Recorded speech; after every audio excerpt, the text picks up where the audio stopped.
Bonsoir et bienvenue dans cette édition. Dans l'actualité de ce samedi, ces révélations explosives d'Éric Godard, auditionné à la commission chlordécone, l'ancien fonctionnaire de l'ARS a révélé que la pollution à la chlordécone de nos eaux était bien connue des autorités. Elles auraient laissé la population boire de l'eau polluée en toute connaissance de cause.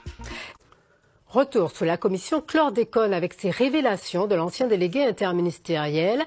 Éric Godard, auditionné mercredi, le fonctionnaire de l'ARS, aujourd'hui à la retraite, a révélé que la pollution au chlordécone de nos eaux était en réalité connue depuis bien longtemps. Les autorités auraient donc, en toute connaissance de cause, laissé la population boire de l'eau polluée. Le reportage de Cécile Ma. Les autorités ont-elles en toute connaissance de cause laissé la population consommer de l'eau chlordéconée pendant près de 10 ans? C'est la question que l'on peut se poser après l'audition d'Éric Godard mercredi à la commission parlementaire. L'ancien délégué interministériel du plan chlordécone a révélé la pollution des eaux de rivière à son arrivée à l'ARS ex-DAS en 1999. Mais avant cette date, voici ce que les autorités sanitaires disaient à la population. Environ 500 analyses qui sont faites sur la physico-chimie, y compris tous les produits toxiques que l'on peut citer, y compris les pesticides, y compris les métaux lourds. Tout ça, c'est fait régulièrement. On a trace de ces alors, on n'a pas de traces que ce soit de produits toxiques, de métaux lourds ou de pesticides.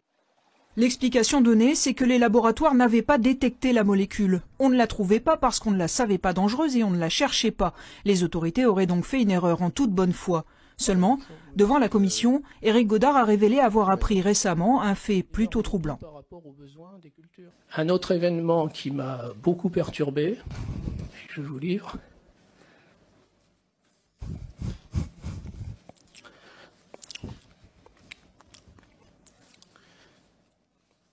pardonnez-moi, c'est un témoignage qui m'a été transmis par Luc Multinier, du directeur du laboratoire de l'école de la santé, René Seux. René Seux avait dit à Luc Multinier, lors de l'inauguration de son laboratoire, qu'il avait détecté la chlordécone dans son laboratoire en 1991, qu'il avait fait des analyses pour la DAS à l'époque, qu'il avait détecté la chlordécone, qu'il avait signalé, et qu'on lui aurait répondu, que l'autorité sanitaire lui aurait répondu qu'il fallait rechercher la liste des molécules demandées.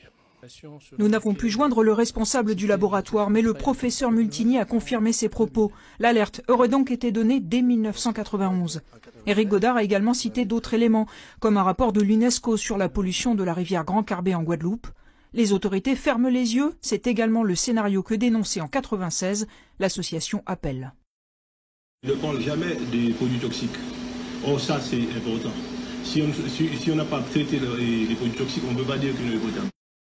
Les premières fermetures de captage pour cause de pollution aux pesticides, chlordécone et HCH n'auront pas lieu avant 1999. Il faudra même attendre 2003 pour voir l'usine de Vivey équipée de filtres pour décontaminer l'eau polluée. 10 années où de Macouba à Sainte-Anne, plus de 100 000 foyers ont donc consommé de l'eau chargée en pesticides que les autorités assuraient potable. Et ce scandale de la